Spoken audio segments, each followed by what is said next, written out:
કેમ છો મિત્રો? મજામાં જ છો, હે ને? બરાબર. હવે આપણો જે પાર્ટ કન્ટિન્યુ છે એ કન્ટિન્યુએશન પાર્ટની અંદર ધ હ્યુમન રોબોટ, આમાં આપણે 13મો પેરેગ્રાફ આવ્યા છે. 12 પેરેગ્રાફ સુધીમાં આપણને એવી ખબર પડી છે કે પ્રેમ ચોપરા નામની વ્યક્તિ એક બદ ઈરાદાથી રોબોટની ખરીદી કરે છે અને એની પાસે ચોરી કરાવડાવે છે. આ રોબોટ ખૂબ જ ઇફિશિયન્ટ હોય છે અને એક્યુરસી સાથે કામ કરતું હોય છે. અંતે આ રોબોટ પકડાઈ જાય છે અને પ્રેમ ચોપરાને પોલીસ દ્વારા એમના ઘરેથી એરેસ્ટ કરવામાં આવે છે. અને જ્યારે આ રોબોટ કોર્ટની અંદર દાખલ થાય છે, મતલબ કોર્ટની અંદર હાજર થવાનો છે એવું જ્યારે ન્યૂઝ આવે છે, તો કોર્ટમાં ઓવરક્રાઉડેડ થઈ જાય છે, બહુ ભીડ થઈ જાય છે. લોકો રોબોટને જોવા માટે કે વિટનેસ બોક્સમાં રોબોટ કઈ રીતે આન્સર આપે છે જોવા માટે લોકોની આતુરતા વધતી જાય છે. કોર્ટમાં પણ જ્યારે પહેલી વખત આ રોબોટ આવે છે ત્યારે કાઉન્સિલ ગોયલ અને પ્રેમ ચોપરા આ બંને સામસામે બિલકુલ કોન્ફિડન્ટ અને ક્રિસ્પ હોય છે એવું લાસ્ટ પેરેગ્રાફમાં આપણે જોયું હતું, 12મા પેરેગ્રાફમાં. બરાબર. હવે બંને જણ કોન્ફિડન્ટ છે અને પ્રેમ ચોપરાને એવી ખબર છે કે મારું રોબોટ મારું જ, મતલબ એના માલિકની જ આજ્ઞાનું પાલન કરશે. એટલા માટે બધા જે કંઈ પણ રહસ્યો છે એ બધા જ રહસ્યો હવે સીલ રહેવાના છે એવું લાસ્ટ ટાઈમ જોયું હતું. અને પછી કોર્ટમાં આગળની કાર્યવાહી શરૂ થાય છે. You may continue order at the જજ. જજે કાઉન્સિલ ગોયલને ઓર્ડર આપ્યો કે તમે તમારી વાતને આગળ ચાલુ રાખો, એ રીતનો એમને હુકમ મળે છે. ત્યાર પછી કાઉન્સિલ ગોયલ કઈ રીતની કાર્યવાહી કરે છે તે આજે આપણે જોઈશું. Council Goyal turned to Ramsingh robot. પછી કાઉન્સિલ ગોયલ રોબર્ટ પાસે આવે છે. Who is your master? He asked briefly. બહુ ટૂંકમાં એને પૂછે છે કે ભાઈ તારો માલિક કોણ છે? અ ડલ બ્લુ લાઇટ ફ્લેશેડ. હવે બહુ દિવસથી આ રોબોટ બંધ પડેલું હતું. બરાબર. બહુ દિવસથી બંધ હતું. હવે તમને પણ ખબર હશે કે તમારો મોબાઈલ પણ જો બેટરી પૂરી થવા આવે તો એકદમ ડલ થઈ જતું હોય છે. એવી રીતે અહીંયા આગળ જે રોબોટ હતું એ રોબોટના અંદર ડલ બ્લુ લાઇટ ફ્લેશ કરે છે. And after a memory wearing sound. બરાબર. તો મેમરીનો વિયરિંગ સાઉન્ડ એટલે શું? એકદમ કર્કશવાળો અવાજ. બરાબર. તો એના મેમરીમાંથી એકદમ કર્કશવાળો અવાજ આવે છે. The robot squeaked. અને એકદમ તૂટક અવાજથી કહે છે ઇન હિઝ મેટાલિક ટોન. અને એનો પાછો બોલતી વખતે ટોન કેવો હોય છે? મિસ્ટર પ્રેમ ચોપરા. આ રીતનો એનો મેટાલિક ટોન હોય છે. બરાબર. આપણને ખબર છે કે રોબોટ આ રીતે જાણે એક યંત્ર, રોબોટ એટલે યંત્ર જ છે, તો એ આ રીતે પોતાનો જવાબ આપે છે. What did you do for mister Prem Chopra? આવો પ્રશ્ન એમણે કાઉન્સિલ ગોયલે એને પૂછ્યું.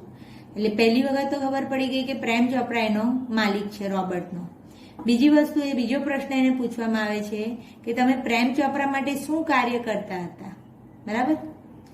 હવે રોબોટ એકદમ તો જલ્દી જવાબ નથી આપતો એટલે થોડોક પોઝ આવે છે. અ પોઝ, એકદમ અટકી જાય છે, અવિયર. અને પછી એકદમ પાછું કર્કશ અવાજ આવે છે. Then a metallic answer. અને થોડીક વાર રહીને મેટાલિક આન્સર આવે છે. Cleaning, mowing the lawn, washing, doing dishes, shopping etcetera. બરાબર. તો આ રીતે આ જે રોબોટ છે એ રોબોટ જુદા જુદા જે પણ કામ એના દ્વારા કરાવવામાં આવતા હતા એ બધા કામ વિશે જણાવે છે કે ભાઈ ક્લિનિંગ કરતા હતા, મોવિંગ ધ લોનને કાપીને વ્યવસ્થિત કરતા હતા, વોશિંગ, ડુઈંગ ડિશિસ એના માટે જમવાનું બનાવી આપતા હતા, શોપિંગ બરાબર. તો આ બધી વસ્તુઓ રોબર્ટ પ્રેમ ચોપરા માટે કરતા હતા. Recall in detail your activities of last 6 days. Council Goyal interrupted. હવે હજી તો આ રોબર્ટનું બોલવાનું પૂરું નથી થયું ત્યાં સુધી તેમાં વચ્ચે આ ગોયલ છે, કાઉન્સિલ ગોયલ, એ વચ્ચે એને અટકાવીને એને ખલેલ પહોંચાડીને કહે છે કે તારી છેલ્લા 6 દિવસની જે કંઈ એક્ટિવિટી તે કરી હતી એ બધી એક્ટિવિટીને રિકોલ કર. રિકોલ કર મતલબ યાદ કર, અને એ કઈ કઈ એક્ટિવિટી છેલ્લા 6 દિવસમાં કરી હતી એ અમને જણાવ, એમ આ કાઉન્સિલ ગોયલ રોબર્ટને કહે છે. ક્લિયર? હવે આપણે આપણી નોટબુકમાં આ પેરેગ્રાફના નવા શબ્દોને નોંધી લઈએ. પહેલો શબ્દ તમારે લખવાનો છે વિયરિંગ. વિયરિંગ સાઉન્ડ એટલે કર્કશવાળો અવાજ, બરાબર. નેક્સ્ટ વર્ડ તમે લખજો સ્ક્વેકેડ. સ્ક્વેકેડ એટલે તૂટક તૂટક અવાજ, બરાબર. નેક્સ્ટ વર્ડ લખજો મૂવિંગ ધ લોન. આપણે લગભગ ત્રીજા પેરેગ્રાફની અંદર આ મૂવિંગ ધ લોન એનું નિયરેસ્ટ મિનિંગ ભણી ચૂક્યા છે. ટેન્ડિંગ ધ લોન મતલબ શું કે લોનમાંથી જે વધારાનું ઘાસ હોય એ કાપીને મેદાનને વ્યવસ્થિત કરવું, એનો મતલબ થાય. આ બંને એકબીજાના નિયરેસ્ટ મિનિંગ છે, બરાબર. ચલો, એના પછીનો શબ્દ છે ઇન્ટરપ્ટેડ. રોબર્ટ બોલતું હતું ત્યાં એને વચ્ચે એની લિંક, બોલવાની લિંક તોડીને, એટલે કે એને ખલેલ પહોંચાડીને કાઉન્સિલ ગોયલ એને કહે છે કે છેલ્લા 6 દિવસના જે કંઈ પણ તે એક્ટિવિટી કરી છે એ બધી એક્ટિવિટી યાદ કર, બરાબર. ચાલો, હવે આ જ પેરેગ્રાફના પ્રશ્નોના જવાબને પણ આપણે આપણી નોટબુકમાં નોંધી લઈએ. What did council Goyal ask the robot. Council Goyal રોબર્ટને શું કહે છે? રોબર્ટ ટુ ડુ, બરાબર. એને શું કરવાનું કહે છે? મિત્રો અહીંયા ધ્યાન રાખજો, અહીંયા આ પ્રશ્નની અંદર એવું પૂછવામાં છે કે what did council Goyal ask the robot to do. રોબર્ટને શું કરવાનું કહે છે? હવે એના પછીનો પ્રશ્ન જરા ધ્યાનથી જુઓ. What did council Goyal ask the robot. રોબર્ટને શું પૂછે છે એ સેન્સમાં છે, એટલે અહીંયા પૂછવાના સેન્સમાં છે, અને અહીંયા આગળ શું કરવાના કહ્યું છે એ સેન્સમાં છે. એટલે આ બંને પ્રશ્નો આમાં એક રીતે આપણને એવું લાગે કે બંને સરખા જ પ્રશ્નો છે, પણ બંને સરખા પ્રશ્નો નથી. બંનેના જવાબ પણ જુદા છે. જુઓ, counsel Goyal asked the robot to recall his activities of last 6 days. છેલ્લા 6 દિવસની એની બધી એક્ટિવિટી છે એને યાદ કરવાનું એને કહેવામાં આવે છે, બરાબર. તો રોબર્ટને શું કરવાનું કહેવામાં આવ્યું? તો કે એને રિકોલ કરવાનું કહેવામાં આવ્યું. હવે એને શું પૂછે છે? What did council Goyal ask the robot. Council Goyal રોબર્ટને શું પૂછે છે? તો council Goyal ask the robot who his master was. એનો માસ્ટર એટલે કે એનો માલિક કોણ છે? And what he did for him. અને એ એના માલિક માટે કઈ પ્રવૃત્તિઓ કરે છે, બરાબર. તો આ રીતનો પ્રશ્ન એને પૂછવામાં આવે છે કે ભાઈ તારો માલિક કોણ? એક તો આ પ્રશ્ન પૂછ્યો. બીજું શું પૂછ્યું છે કે what did he do for him, અને તે તેના માલિક માટે શું કાર્ય કરે છે અથવા તો કયા પ્રકારની પ્રવૃત્તિ કરે છે. ક્લિયર? તો અહીંયા તમારો 13મો પેરેગ્રાફ કમ્પ્લીટ થાય છે. આવતો એક શબ્દ છે, એ શબ્દને આપણે બે રીતે લખાય છે અને બંનેના અર્થ બે જગ્યાએ જુદી જુદી રીતના હોય છે, એટલે આપણે એને થોડુંક સમજી લઈએ. આપણે એક શબ્દ આગળ આપણે એક શબ્દ લખ્યો હતો ડિફ્યુઝ, બરાબર. એનો સ્પેલિંગ થતો હતો DIFFUSE. હવે ડિફ્યુઝનો મતલબ ક્રિયાપદ તરીકે લઈએ, ક્રિયાપદ તરીકે પણ લઈ શકાય અને વિશેષણ તરીકે પણ લઈ શકાય, બરાબર.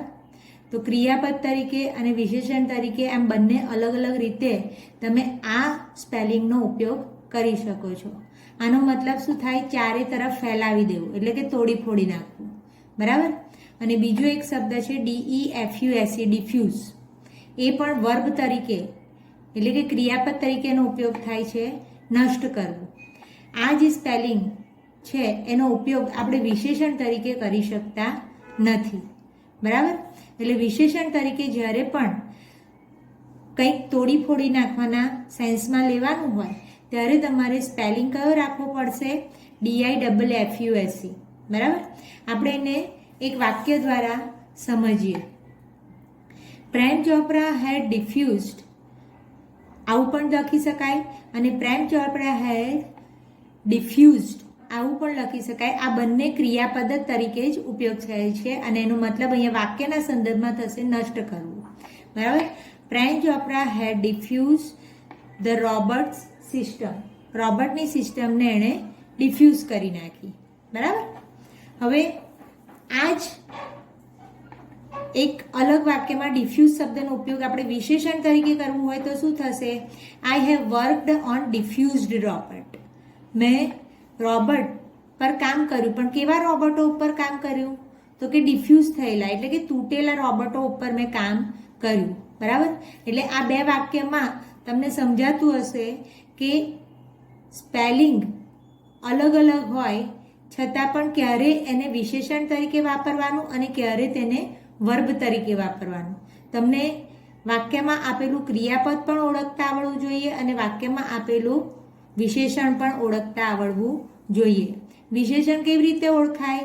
વિશેષણ હંમેશા નામની આગળ આવે. બરાબર. જ્યારે ક્રિયાપદ ક્યાં આવે? કોવર્બ પછી તરત આવે. બરાબર. તો કોવર્બ પછી તરત હોય તો એ શું થઈ જશે? અહીંયા ક્રિયાપદ થશે. અને નામની પહેલા આવતું હશે તો એ શું થઈ જશે? વિશેષણ થઈ જશે. બરાબર. આ એક સામાન્ય ઓળખ કરવા માટેની ટ્રીક છે. આની બીજી પણ અનેક ટ્રીક હોઈ શકે, પરંતુ આ આપણા લેવલ પ્રમાણે આ ટ્રીક તમને કામ લાગી શકશે. ઓકે મિત્રો, આ 13મા પેરેગ્રાફનો એક બીજો પાર્ટ પણ આપણે લર્ન કરવાનો છે. 13મા પેરેગ્રાફનો આ બીજો પાર્ટ છે, the memory tape went on mechanically and monotonously. પછી કોડની અંદર જે મેમરી ટેપ દ્વારા બધું રજૂ કરવામાં આવે છે એ મિકેનિકલી એટલે કે યાંત્રિકપણે ચાલુ જ રહે છે, એન્ડ મોનોટોનિયસલી એટલે જાણે કંટાળાજનક, એકની એક જ વસ્તુ વારંવાર રિપીટ થાય છે. અને કઈ વારંવાર રિપીટ થતી વસ્તુ છે? ઓપન એટ ધ બૂટ એટલે કે કારની ડેકી ખોલે છે, ઓફ ધ કાર. બરાબર. Open at the boot of the car, કારની ડેકી ખોલવામાં આવે છે. એમ્પ્ટીડ ધ ગ્રોસરી, એ ડેકીની અંદર બધી ગ્રોસરીઝ ખાલી કરી દેવામાં આવે છે. શટ ધ બૂટ, વળી પાછી ડેકીને બંધ કરી દેવામાં આવે છે. ટર્નેડ, વળી પાછો રોબોટ આમ ટર્ન થાય છે. મૂડ 30 સ્ટેપ, 30 સ્ટેપ આગળ જાય છે. સ્ટોપ, વળી પાછો અટકી જાય છે. ક્યુરિયો શોપ ઓન ધ લેફ્ટ, અટકે છે ત્યાં આગળ જે બાજુનું આજુબાજુનું જે બેકગ્રાઉન્ડ છે ત્યાં આગળ બધી એકદમ આકર્ષક એવી દુકાનો છે. ઇન્સ્ટ્રક્શન સિગ્નલ, પછી અચાનક ઇન્સ્ટ્રક્શન સિગ્નલ જોવા મળે છે અને એ ઇન્સ્ટ્રક્શન સિગ્નલની અંદર શું હોય છે એ બધું પાછું બ્લેન્ક થઈ જાય છે. બરાબર. પછી પાછું મૂડ લેફ્ટ, વળી પાછું લેફ્ટ બાજુ આગળ જાય છે. ટર્નેડ, પાછું ફરે છે. 20 સ્ટેપ્સ. આ બધી જે પ્રક્રિયા છે એ વારંવાર કોડની અંદર મિકેનિકલી અને મોનોટોનિયસલી એટલે સતત ચલાવવામાં આવે છે. એટ ધીસ પોઈન્ટ, અને આ સમયે at this point counsel Goyal commanded, counsel Goyal command કરે છે, હુકમ આપે છે, સ્ટોપ, રિવર્સ એન્ડ પ્લે.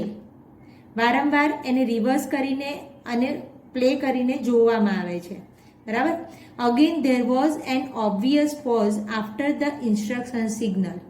હવે ઇન્સ્ટ્રક્શન સિગ્નલ આપે છે એના પછી ઓબ્વિયસ ખબર પડી જ જાય એવી રીતે સ્પષ્ટપણે આપણને ખબર પડે એવો પોઝ એટલે કે વચ્ચે ખાલીપો એમાં વર્તાતો હોય છે. બરાબર. તો આ રીતનું પ્રક્રિયા આ રોબોટના છેલ્લા 6 દિવસની હતી એવું આ લોકોએ કોર્ટની અંદર જોયું. બરાબર. આ આપણા 13મા પેરેગ્રાફનો બીજો પાર્ટ છે, બરાબર. આ પેરેગ્રાફમાંથી તમારે લખવાના છે શબ્દો તમારી નોટબુકમાં. પહેલો શબ્દ લખજો બૂટ.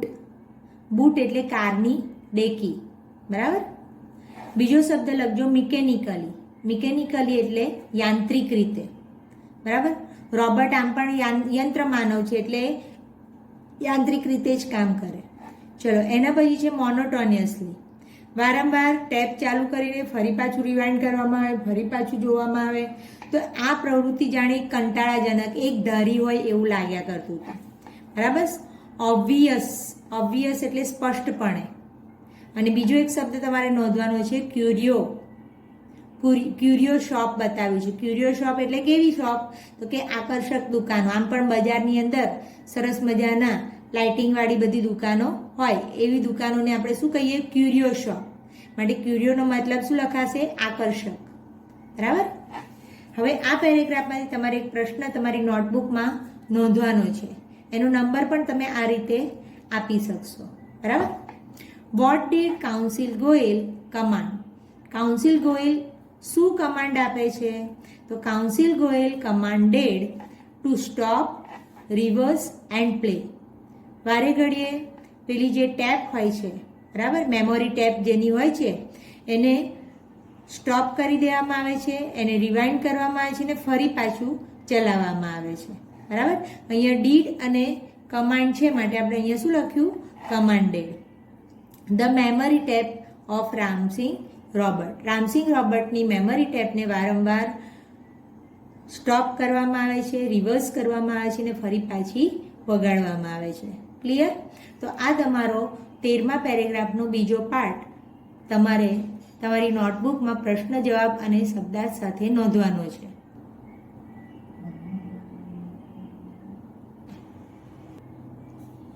નેક્સ્ટ પેરેગ્રાફ એટલે કે 14મા પેરેગ્રાફમાં આગળની કાર્યવાહીમાં શું થાય છે એ આપણે જોઈએ. Counsel Goyal stopped the tape. બરાબર. તો રોબર્ટની અંદર જે ટેપ હતું એને કાઉન્સિલ ગોયલ સ્ટોપ કરાવડાવે છે, અટકાવડાવે છે. Notice the pause your honour. પેલા જજને રિક્વેસ્ટ કરીને આ કાઉન્સિલ ગોયલ કહે છે કે તમે જે પોઝ જે છે એ પોઝને બરાબર ધ્યાનથી જુઓ કે છે. જજને એવું કહે છે. સમ એક્શન ઇઝ નોટ રિવીલ. આ જગ્યાએ કોઈ ક્રિયા થઈ છે પણ એ ક્રિયા અહીંયા મુક્ત થઈ રહી નથી. What were those instructions? એ ઇન્સ્ટ્રક્શન્સ તો એ સૂચનાઓ કઈ હતી જે પોઝ થઈ વચ્ચે જે રોબર્ટ પોઝ લે છે એ રોબર્ટ કયા કારણથી પોઝ લે છે અને એ તે વખતે કઈ સૂચનાઓ એને આપવામાં આવી હતી? હુ ગેવ ધીઝ ઇન્સ્ટ્રક્શન? અને આ બધી ઇન્સ્ટ્રક્શન, આ બધી સૂચનાઓ કોણે આપી હતી? હી ક્વેશ્ચનેડ રામસિંગ નોટ 7 નોટ. તો આ રીતના બે પ્રશ્ન એને કરવામાં આવે છે. બરાબર, કે ભાઈ તને કઈ સૂચનાઓ આપવામાં આવી હતી અને એ સૂચનાઓ તને કોણે આપી હતી? બરાબર. Information not to be revealed he responded. હવે રોબર્ટનો નિયમ હતો કે કોઈ પણ માહિતી એણે રિવીલ નથી કરવાની, એને હુકમ આપવામાં આવ્યો હતો ને એના માલિક દ્વારા. બરાબર. તો information not to be reveal, માહિતીને બહાર પાડવામાં આવશે નહીં. આ રીતનું રોબર્ટ રિસ્પોન્ડ કરે છે. But why? કેમ નહીં બહાર પાડવામાં આવે? Robots do not disobey masters. રોબર્ટો પોતાના માલિકોને કોઈ દિવસ ડિસઓબે થતા નથી, મતલબ કે એમની આજ્ઞાનું પાલન ન કરે એવું કરતા નથી, મતલબ એમના માલિકને જ અનુસરે છે. બરાબર. હવે આ જે વકીલ હતા એ વકીલ બહુ સારા વકીલ હતા, એટલે એમને એમ થાય છે કે લાવ હું એકવાર આ રોબર્ટને સમજાવી જોઉં. બરાબર. એટલે વકીલ બહુ ઇમોશન્સથી કામ કરવા જાય છે, પરંતુ મશીન કોઈ દિવસ ઇમોશન્સને સમજતું હોતું નથી. એટલે વકીલ એક બીજો ટ્રાય કરે છે. Several people who have suffered losses will be harmed if these instructions are not reported. What were those instructions? Council Goyal pursued. Council ગોયલે રોબર્ટને પૂછ્યું કે ભાઈ રોબર્ટ, જો તમે આ બધી જે માહિતી છે એ માહિતીને રિપોર્ટ નહીં કરો, માહિતીને બહાર નહીં પાડો, તો ઘણા બધા લોકોને ઘણી નુકસાની ઉઠાવવી પડશે, બરાબર? એટલા માટે તમે એ ઇન્સ્ટ્રક્શન, એ સૂચનાઓ રિપોર્ટ કરો, એ સૂચનાઓ અમને જણાવો. એ સૂચનાઓ કઈ હતી એ બધું એને સમજાવીને પૂછવાનો પ્રયત્ન કરે છે. પરંતુ રોબર્ટ તો મશીન હતું અને એના પ્રિન્સિપલ્સ પર કામ કરે. એ રોબર્ટ્સનો રિસ્પોન્સ કેવો છે તે જુઓ. Robots do not harm people. Robots કોઈ દિવસ લોકોને નુકસાન પહોંચાડતું નથી. Ramsingh note 7 note responded mechanically. બરાબર? રામસિંગ એકદમ મિકેનિકલી, મશીન બોલે યંત્રવત રીતે જવાબ આપ્યો. બરાબર? Robots do not harm people, આ રીતે એણે જવાબ આપ્યો. Is it clear? ખ્યાલ આવ્યો તમને આ પેરેગ્રાફમાં? આ પેરેગ્રાફને પણ એકવાર ધ્યાનથી જોઈ જાઓ.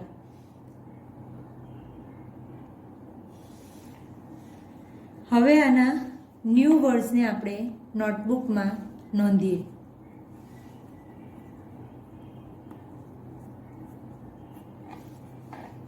શબ્દ લખજો રિસ્પોન્ડેડ. રિસ્પોન્ડેડ કરવું એટલે પ્રતિભાવ આપવો. કાઉન્સિલ ગોયલના પ્રશ્નનો રોબર્ટ કઈ રીતે પ્રતિભાવ આપે છે એની વાત છે. ચલો, એના પછી છે સફર્ડ લોસીસ. સફર્ડ લોસીસ એટલે શું? નુકસાની ઉઠાવવી, બરાબર? અને પરસ્યુએડ એટલે સમજાવવું. ક્લિયર? હવે આપણે આ પેરેગ્રાફના પ્રશ્નોને નોટબુકમાં નોંધીએ. Why did Council Goel ask the judge to notice the pause? Council Goyal જજને કયા કારણથી પોઝ એટલે કે વચ્ચે જે રોબર્ટ અટકી જાય છે એને નોટિસ કરવાનું, એને ધ્યાનમાં લેવાનું કેમ કહે છે?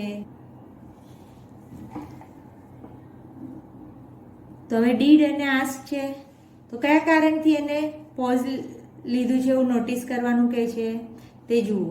કાઉન્સિલ ગોયલ આસ્ક્ડ ધ જજ to notice the pose.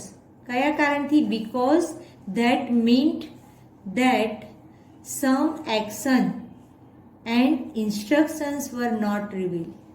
A pause લે છે એ બતાવે છે કે કોઈ ક્રિયા અથવા તો કોઈ સૂચના એને આપવામાં આવી છે જે એ મુક્ત કરી રહ્યું નથી.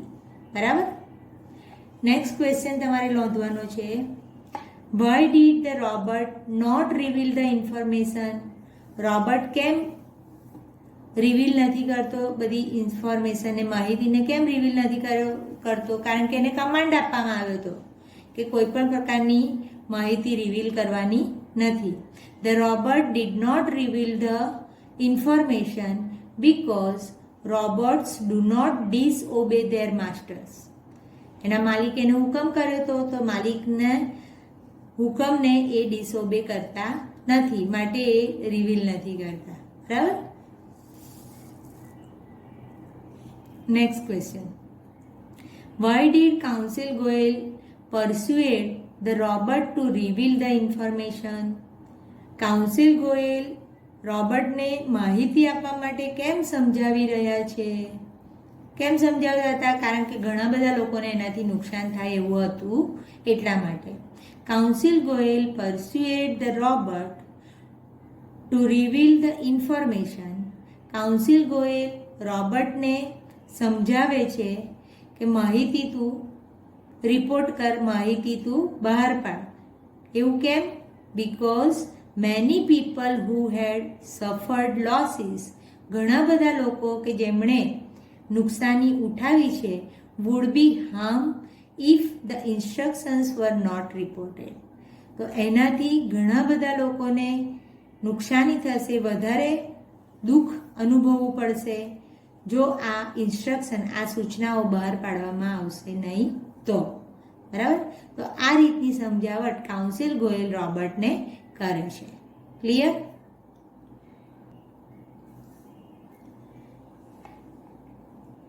એના પછીનો પ્રશ્ન જુઓ. What was the last respond of Ramsingh note 7 note? Ramsingh note 7 નોટનો છેલ્લો પ્રતિભાવ શું હતો? તો છેલ્લા પ્રતિભાવને તમે પેરેગ્રાફમાં જુઓ, છેલ્લો ડબલ ઇન્વર્ટેડ કોમામાં શું લખેલું છે? Robots do not harm people, આવું લખેલું છે, દેખાય છે? તો robots do not harm people, this was the last response of Ramsingh note 7 note. Clear? તો આની સાથે તમારો 13મો અને 14મો પેરેગ્રાફ અને એના પ્રશ્નોના જવાબ અને શબ્દાર્થ અહીંયા કમ્પ્લીટ કરીએ છીએ. હવે લાસ્ટ 2 પેરેગ્રાફ આના પછીના વિડીયોમાં આપણે કન્ટિન્યુ રાખીશું. ઓકે.